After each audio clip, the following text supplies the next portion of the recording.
sejahtera bagi kita semua. Pertama-tama, marilah kita panjatkan puji syukur kehadirat Allah Subhanahu wa Ta'ala yang Maha Esa, karena atas rahmat dan karunia-Nya kita semua dapat berkumpul di sini melalui Zoom Meet pada acara kelas filsafat pendidikan pada siang hari ini dengan keadaan sehat walafiat. Saya ucapkan terima kasih juga kepada Bapak Canggih Kuman Kifaruni Kempil selaku pemateri kita pada siang hari ini. Perkenalkan, saya Wika Ratnawati selaku moderator yang akan bertugas dalam pembawaan diskusi kali ini. Sebelum memulai acara, izinkan saya untuk menyampaikan susunan acara yang akan kita lalui bersama pada siang hari ini. Yang pertama ada pemaparan materi. Dalam sesi ini, pembicara kita menyampaikan materi terkait tema filsafat pendidikan yang telah dipilih. Lalu yang kedua, sesi diskusi dan tanya jawab. Setelah pemaparan materi, kita akan memasuki sesi diskusi dan tanya jawab. Para peserta dipersilakan mengajukan pertanyaan atau menanggapi pemikiran dari pemateri. Bagi yang ingin bertanya, dapat menggunakan raise hand atau melalui pertanyaan di kolom chat. Dan yang terakhir, itu nanti ada penutupan. Acara ditutup dengan kesimpulan dari diskusi pada siang hari ini dan sedikit pesan dari pemateri. Baik, adapun tema yang akan kita bahas pada kali ini ada pendidikan konstruktivisme.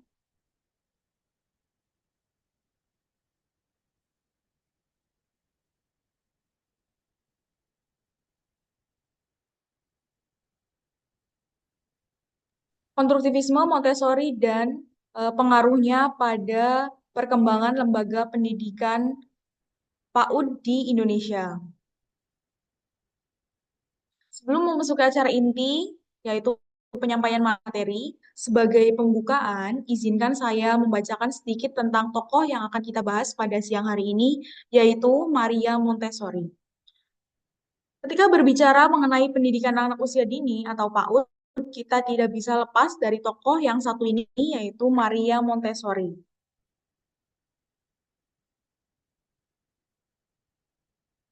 Di mana peran dan gagasan yang telah mewarnai corak PAUD di Indonesia ataupun di dunia. Secara umum, gagasan beliau adalah bahwa anak dilihat sebagai individu yang harus dilakukan seoptimal mungkin dalam lingkungan si anak tersebut. Kita sebagai orang dewasa atau orang tua tidak bisa menyepelekan atau meremehkan kemampuan sang anak, sehingga anak memiliki hak untuk belajar sesuai dengan cara dan metode yang diinginkan.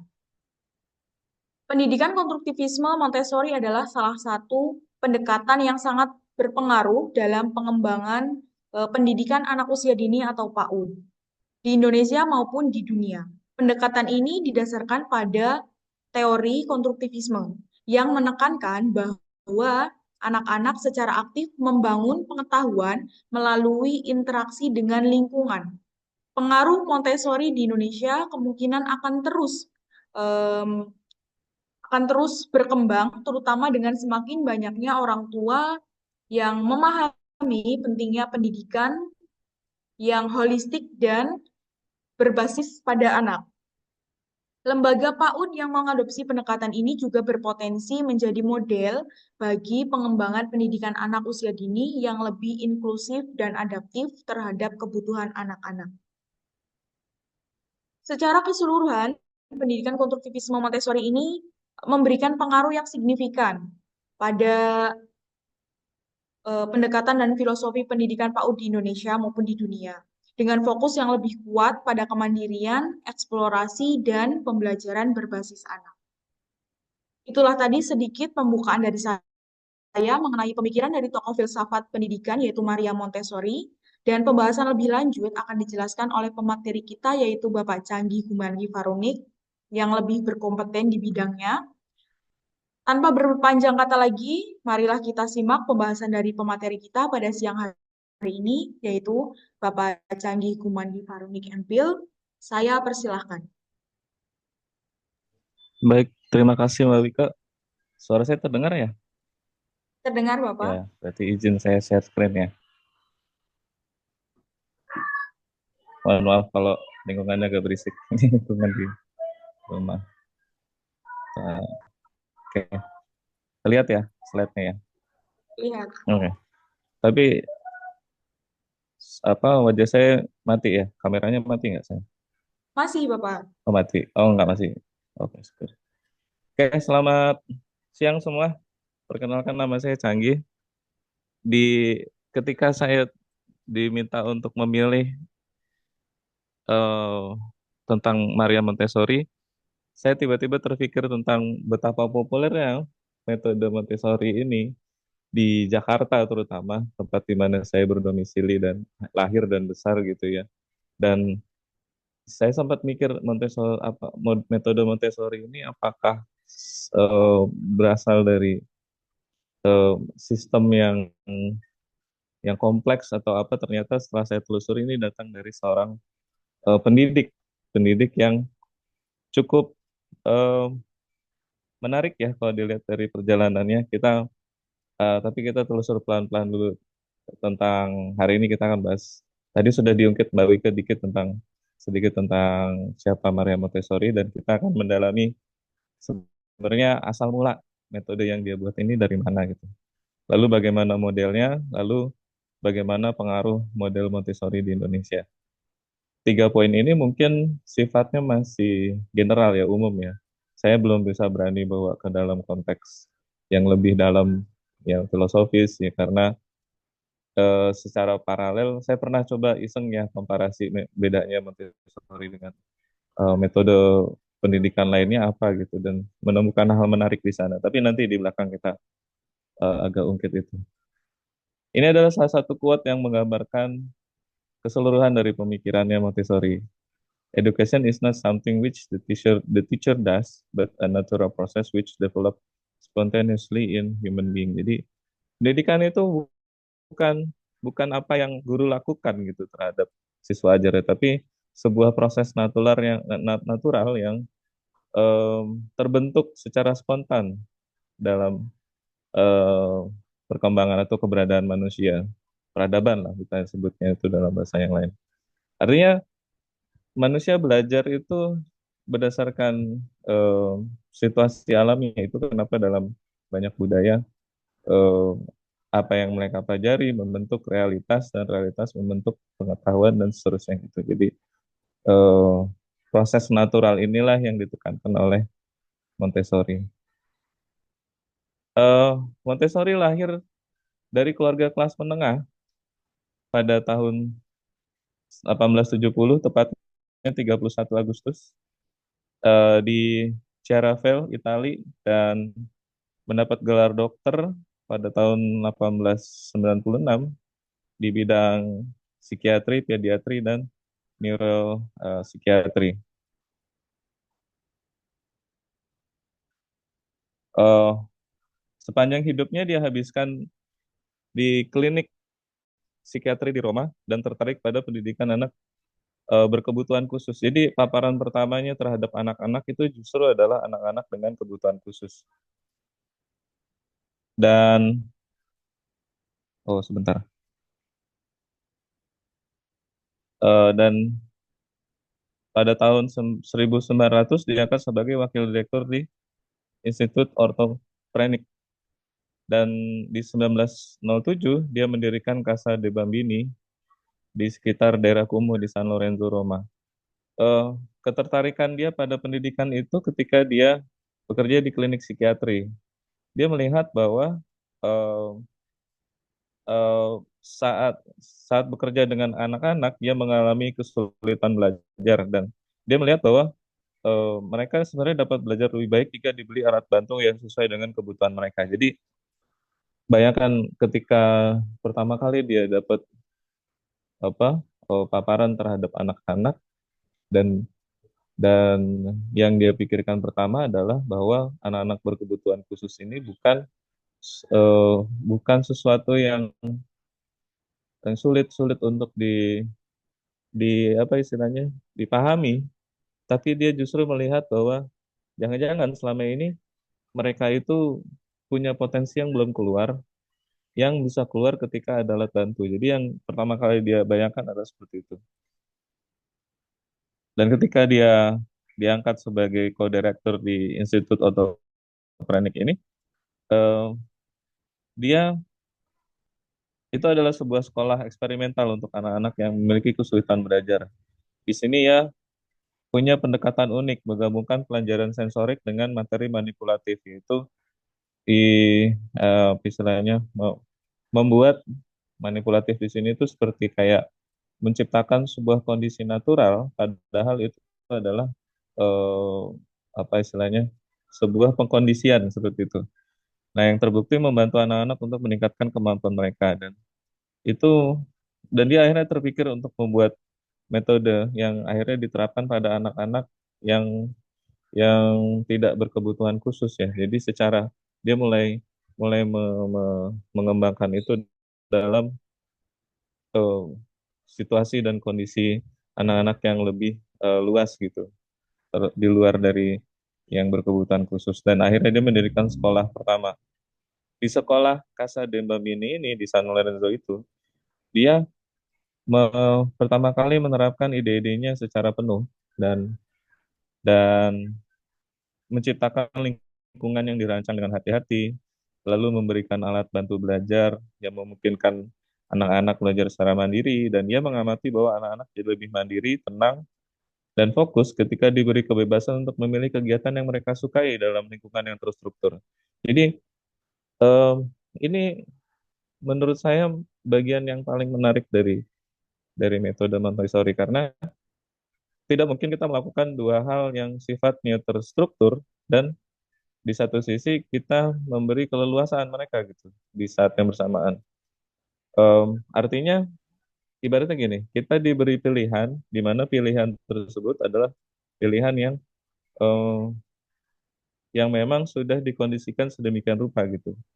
Jadi em, penggabungan dari model ini yang menurut saya membuat metode Montessori itu begitu unik ya. Ini karyanya eh, dia menulis buku itu sebenarnya ada lumayan banyak. Eh, dari yang saya telusuri itu ada sekitar 8, tapi yang terkenal itu 3. Montessori Method ini buku pertama yang dia tulis tahun 1909 dalam bahasa Itali, judulnya adalah Il metodo della pedagogia scientifica applicato all'educazione infantile nelle case dei bambini. Itu buku lengkapnya, judul lengkapnya dan penekanannya pada pada eh, anak-anak dan infan. Jadi di sebuah metode pedagogis tentang bagaimana pembelajaran pada infan atau anak-anak usia dini. Lalu yang kedua adalah pendekatan advance metode, advance metodologi Montessori method. Tapi itu kelihatannya apa ya istilahnya ya agak sulit dicari gitu di yang saya temukan justru lebih banyaknya yang absorbent mind. Absorbent mind itu tahun 1949 eh, yang menggambarkan tentang periode sensitif. Buku ini saya awalnya saya kira absorbent mind itu pertama sebelum metode Montessori, tapi ternyata ini ditulis sekitar 40 tahun setelah beliau mengamati dengan detail bahwa ternyata ada yang disebut sebagai periode sensitif anak-anak usia 1 sampai 6. Nanti di belakang saya eh, kita bongkar pelan-pelan gitu ya. Intinya dia ingin bahwa di usia sensitif tersebut anak-anak lebih optimal seseorang lebih optimal dalam menyerap pengetahuan. Jadi disebut sebagai pikiran yang menyerap informasi dengan sangat cepat dan alami gitu. Lalu ada My System of Education ini buku yang saya temukan eh, kemudian, tapi ini lebih pendek kayaknya, lebih pendek dan nggak atau tidak begitu, iya ya, tidak begitu panjang isinya. Yang lain itu sebenarnya dia pernah buat tentang Yang tadi ya, yang Advanced Montessori Method itu adalah pengembangan dalam level sekolah dasar gitu. Tapi ya itu tadi, beliau sebenarnya lebih terkenal di usia dini. Meski potensial ya, karena saya sempat mencoba membandingkan antara eh, Montessori dengan eh, Piaget dan Piaget. Tadi di belakang nanti kalau kalau pas sudah masuk ke bagian eh, prinsip pendidikan. Lalu ada terakhir buku dia di tahun 1946 itu Education of for a New World gitu. Jadi ada totalnya ada 9 karya dan yang utama ini dua, Montessori Method dan Absorbent Mind. Metode belajarnya kira-kira seperti ini. Itu dimulai dari sensitive period dulu, periode sensitif, lalu prepare environment dan self directing learning, lalu teacher sebagai fasilitator. Eh, Empat ini adalah prinsip dasar yang menggambarkan metode Montessori. Apa itu periode sensitif? Jadi Montessori membelah periode 6 tahun anak-anak dan menempatkan model-model kurikulum belajar ya berdasarkan rentang usianya. Jadi di usia berapa sampai berapa dia bisa belajar apa, di usia berapa sampai berapa dia bisa belajar apa. Kalau lihat dari grafik yang ini, language atau bahasa itu dimulai dari lahir sampai ke usia 6 tahun. Sedangkan movement itu dari lahir sampai 1 tahun, lalu pengenalan atas objek-objek kecil ya, small object itu 1 tahun sampai 4 tahun, lalu toileting untuk ekspresi dan untuk pengenalan atas eh, apa istilahnya alat-alat untuk menampung itu toilet ya itu istilahnya untuk buang air dan semacamnya itu tahun setengah dari tahun pertama jadi 1,5 tahun sampai usia 3 tahun. Lalu belajar tentang perintah atau order itu baru umur 2 sampai 4, lalu musik di usia 2 sampai 6, lalu grace dan courtesy, apa istilahnya ya, sosial lah, sosial. Sosial dan bagaimana norma atau kesopanan gitu ya. Rasa bersyukur dan eh, apa istilahnya, terima kasih gitu. Jadi tentang social life yang sifatnya afektif gitu. Itu baru 2 tahun sampai 6, lalu sense, panca indera itu 2 sampai 6, lalu writing yang menulis itu udah 3 sampai 4, lalu reading membaca baru 3 sampai 5, lalu matematik dan spatial relation ya tentang pengenalan ruang spasial itu baru 4 sampai 6. Dan ini ada pecahannya lagi. Sebelum usia 3 tahun kita ini belajar tanpa sadar.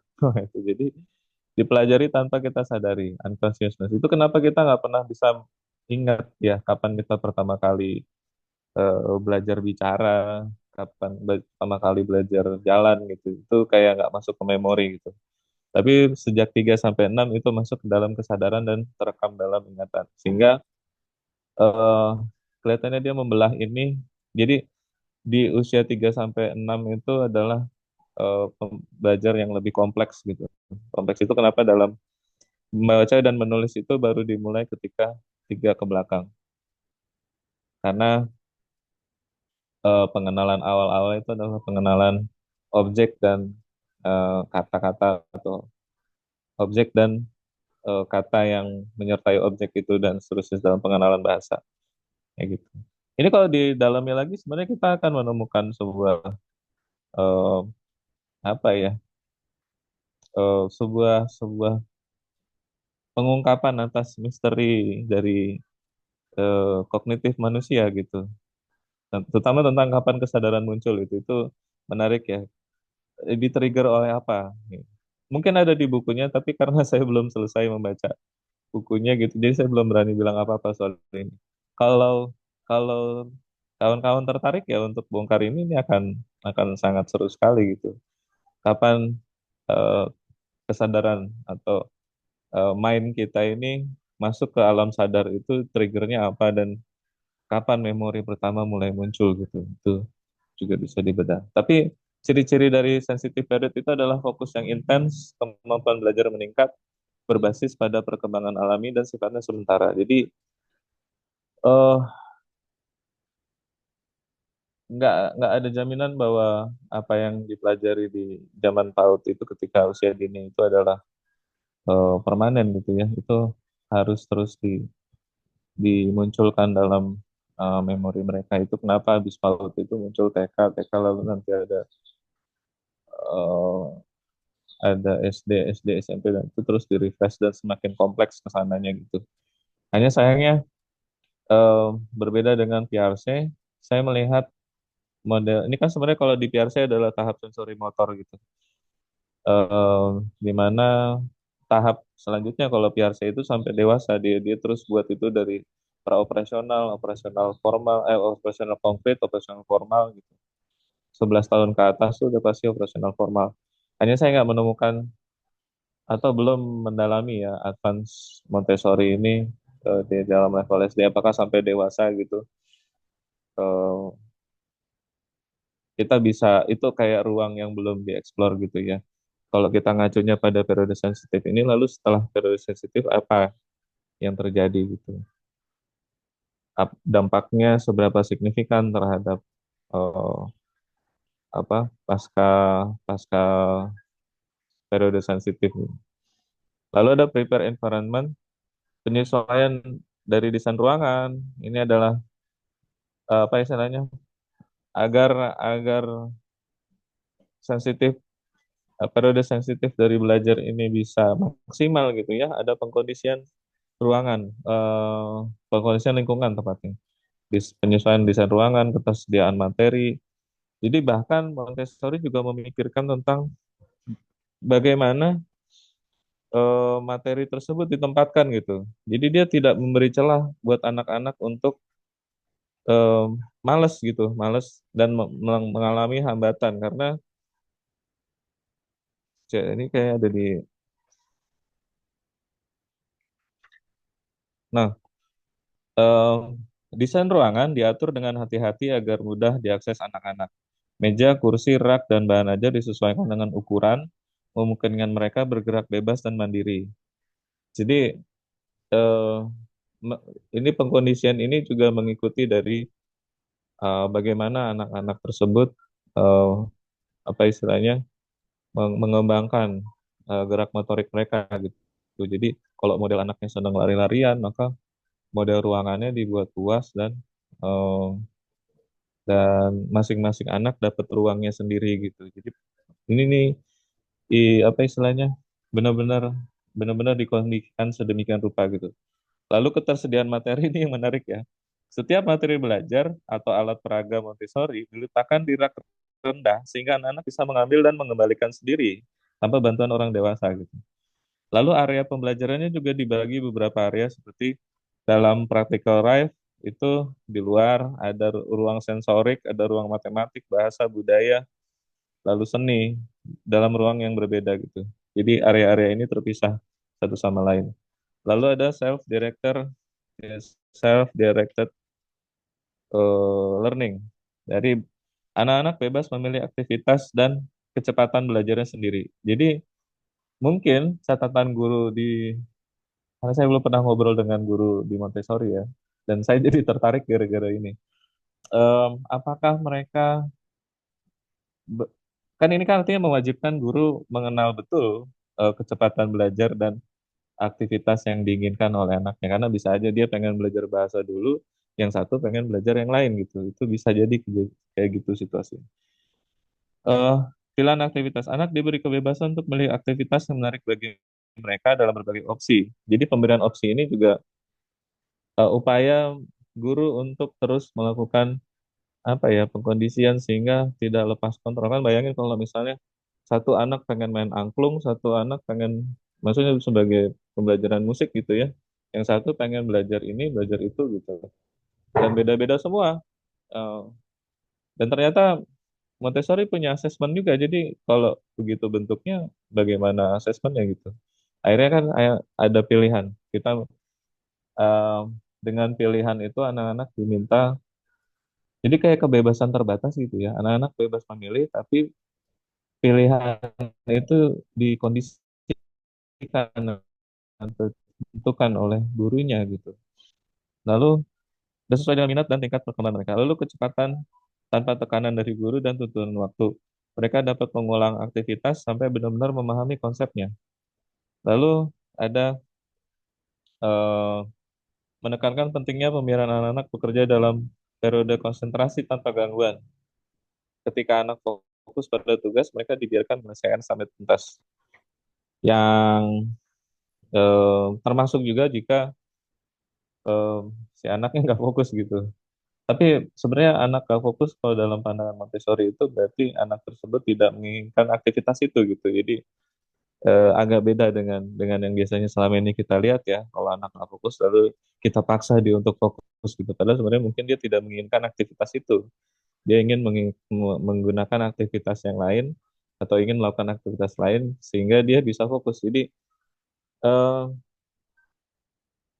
kebebasan di sini artinya mengandaikan bahwa kalau mereka bebas memilih aktivitas mereka, mereka akan fokus dengan aktivitas mereka gitu. Jadi itu kayak berkesinambungan satu sama lain. Lalu teacher as facilitator, guru bertindak sebagai pengajar utama atau pemandu atau fasilitator, bukan sumber utama informasi. Kayaknya model ini juga mulai banyak di perguruan tinggi ya, tapi eh, kadang tuh kita nggak mengenali, eh, karena Montessori mengenali betul eh, kebutuhan anaknya. Dan artinya kalau kalau pendelegasian tugas ya, kalau di usia perguruan tinggi sifatnya adalah ya terserah mahasiswanya mau ngerjain apa enggak. Kalau ngerjain dia dapat nilai bagus, kalau enggak ya dia nggak dapat nilai kayak gitu misalnya. Tapi kalau di sini tuh eh, mereka mereka memang hanya fasilitator tapi juga melakukan observasi atas anaknya. Jadi dia mengamati kebutuhan, memberikan materi yang sesuai. Jadi ada target ada target kurikulum yang bisa dimasukkan di sela-sela eh, kegiatan anak-anak tersebut gitu. Jadi tidak los dibiarkan anak main doang gitu, tapi kayak ada target dan tujuan tertentu dalam setiap alat peraga Montessori sehingga anak bisa me- mendapatkan bisa belajar dengan cara yang mereka suka. Jadi kemerdekaan itu adalah bentuk dari pengkondisian belajar gitu. Jadi ini agak menurut saya menarik sih di bagian itunya karena saya membayangkan gimana kalau ternyata anak-anak itu sadar kalau mereka itu sedang diarahkan untuk belajar gitu. Tapi ternyata enggak. Jadi kelihatannya eh, kelihatannya hal-hal apa sih upaya upaya ini menengahi antara em, pada dua hal yang kayaknya jarang dilakukan dalam model pendidikan konvensional yang sifatnya mimbar gitu ya. Guru sebagai center of knowledge gitu dan siswa ngikutin gitu. Dan kalau siswa nggak bisa nangkep maka dia di assess jelek dan seterusnya. Tapi eh, kalau model ini, model Montessori ini, meskipun guru sebagai fasilitator, tapi target dari kurikulumnya tetap diupayakan gitu untuk dicapai anak-anak tersebut gitu. Dan membantu ketika diperlukan. Guru hanya akan membantu ketika dibutuhkan bimbingan dan membiarkan mengeksplorasi zaman ini. Ini memang artinya guru-guru Montessori sangat sabar ya. Saya mungkin gregetan kalau ngeliatnya anak kok nggak ngerti-ngerti atau ini anak kok nggak bisa-bisa kayak gitu. Kalau sikap gregetan itu kan sebagai observer eh, karena kita merasa bahwa eh, seseorang itu bisa lebih belajar lebih cepat kalau diajarin gitu. Kalau explore sendiri kayaknya tuh bisa bisa lama gitu prosesnya gitu. Nah, yang belum saya explore dengan tepat ya, karena itu tadi saya belum ngobrol dengan guru Montessori, jadi eh, tentang kapan mereka bisa intervensi dan kapan mereka membiarkan itu. Karena di banyak keterangan di yang saya temukan itu adalah guru tidak memberi terlalu banyak intervensi sehingga mendorong anak untuk berpikir dan menemukan solusi. Tidak memberi banyak intervensi berarti kan ada saat di mana guru mengintervensi gitu. Dan itu benar-benar apa istilahnya eh, sangat sangat membutuhkan apa istilahnya eh, apa timing yang tepat dari seorang guru untuk bisa tahu kapan dia masuk, kapan dia membiarkan gitu.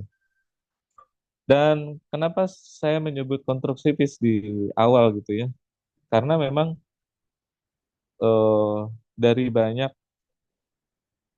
dari banyak tulisan yang saya temukan dan apa termasuk juga masukan-masukan dari banyak jurnal eh, dan penelusuran yang saya temukan banyak yang menyebut Montessori itu adalah konstruktivis gitu. Karena penekanan pada individu dapat membangun pengetahuan mereka sendiri melalui interaksi dengan lingkungan dan pengalaman langsung. Eh, Mungkin ini agak sedikit berbeda dengan tokoh-tokoh konstruktivis lainnya. Kalau saya ingatkan saya ke tokoh konstruktivis itu siapa aja ya? Oh, Piaget termasuk sebetulnya. Piaget termasuk lalu Vygotsky, lalu ada John Dewey juga. Yang terkenal tuh ada John Piaget ya. Ya. Lalu Jerome Bruner dan eh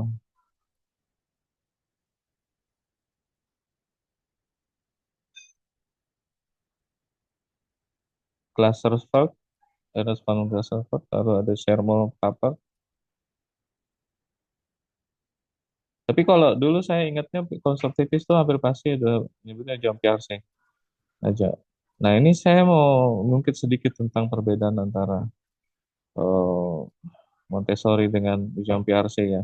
Yang paling signifikan itu adalah tentang periode sensitif itu.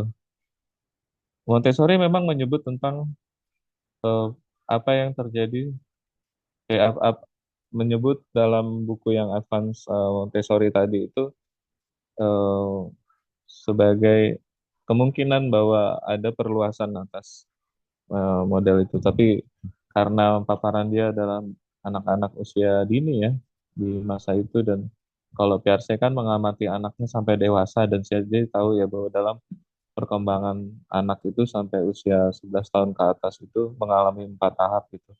Tapi Montessori hanya menekankan pada eh, periode sensitif tadi 6 tahun itu.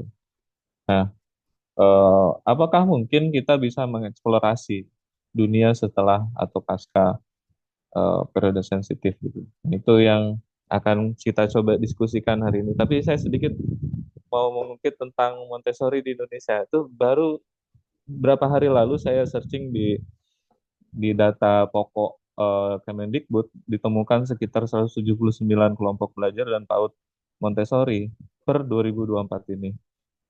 Dan artinya mengalami perkembangan pesat karena saya pernah lihat di berita kumparan tahun berapa? Sekitar 2001 ke 2022.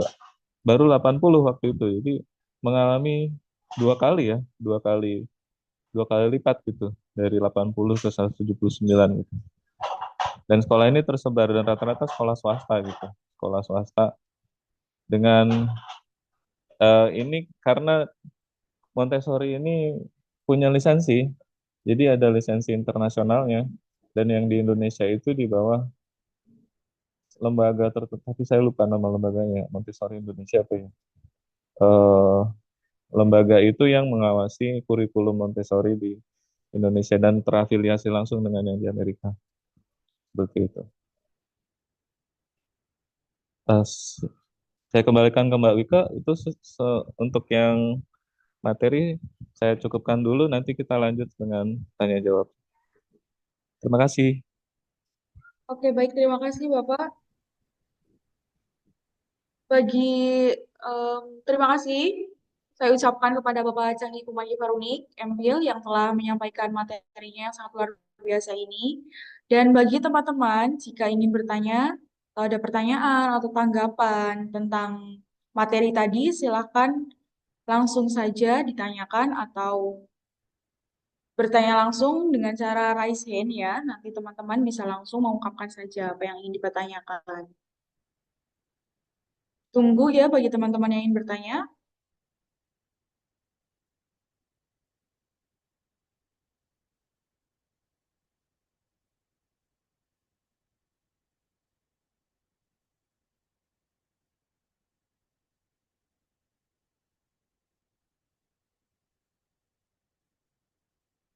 Silakan bagi teman-teman yang ingin bertanya. Adakah pertanyaan?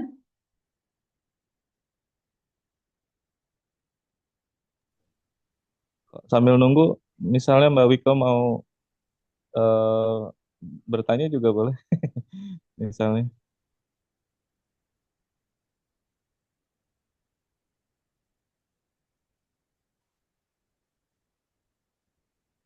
Misal atau ada hal yang belum terungkap gitu, misalnya menurut Mbak Wiko penting untuk diangkat di forum ini.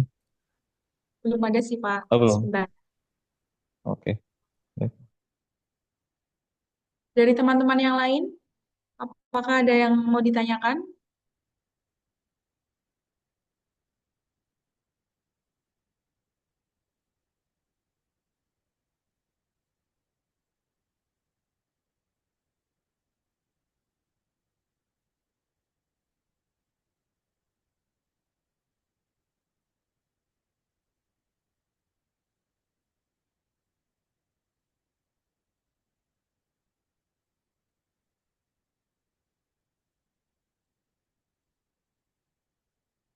Ini belum ada ya.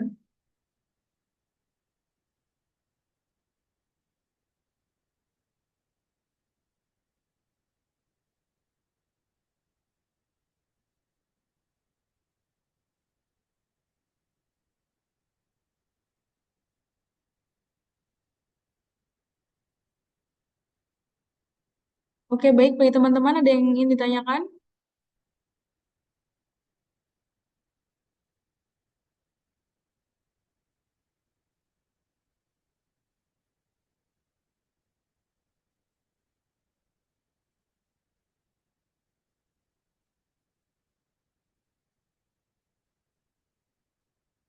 Mungkin belum ada ya, Pak. Oke, jika tidak ada, mungkin bisa di langsung ditutup nih, Pak, atau bagaimana? Oh, itu terserah Mbak Wiko. Atau Bagi teman-teman, saya kasih waktu. Jika ada pertanyaan, silakan ditanyakan langsung pada Bapak pemateri kita, Bapak Canggi Kumandi Faruni.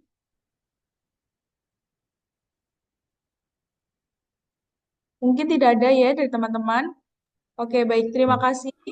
Saya ucapkan yang sebesar-besarnya kepada Bapak Candi Kumandi Faruni atas pemaparan materi yang sangat em, informatif ini mengenai filsafat pendidikan dari Maria Montessori ini, terutama untuk pendidikan PAUD ya, pendidikan anak usia dini.